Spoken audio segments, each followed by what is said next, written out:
Kwa ihinda rĩa mweri ũmwe rĩu, aruti wĩra tene kuma mugunda wa mahua wa Karuturi makoretwo makihũthĩra maĩ matari mekire dawa kuma Lake Naivasha kuona mĩciĩ yao nĩ yarengirwo maĩ na matirĩ na handũ hangĩ mangĩruta maĩ. Upande wa maji tunahangaika. Sasa inabidi wengine tunakuja leki, watoto wamejaa leki. Hata watoto wakikuja leki unakuwa na wasiwasi. Wewe sijua mtoto ataenda leki, ugonjwa unaweza kuja wakati wote na kipindupindu kisha kuja ni hivyo. Choo zimeharibika. Manake inabidi maji yenye inaweza patikana tu kidogo iwezi kuosha hizo choo ziwe safi zaidi.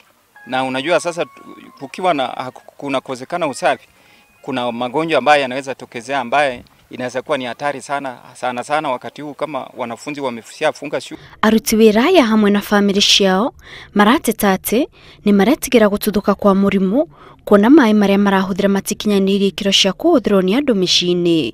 Aikari aya oho marauga nĩ makoretwo magĩthĩnĩka mũno kuona matirĩ marĩhwo mbeca ciao iria marutĩire wĩra mĩaka 5 mithiru kuma rĩrĩa mũgũnda ũcio wa mahua wahingirwo.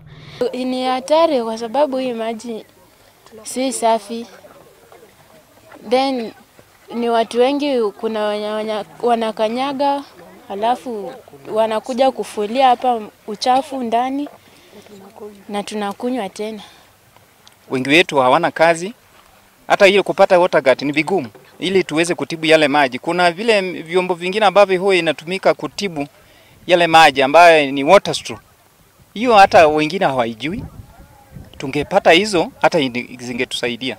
Aikari ya riu maraiki ihoya kuri thirikari ya kaunti iyo makiria ĩingĩrĩre nĩguo megitĩre kuumana na murimu ũngĩtuthuka na gũcũngĩrĩra thĩna mũnene kuri aikari ya o hamwe na andũ angĩ kuma mwena ũcio. Ngĩribotera Inooro TV, njĩtagwo Kate Muthoni.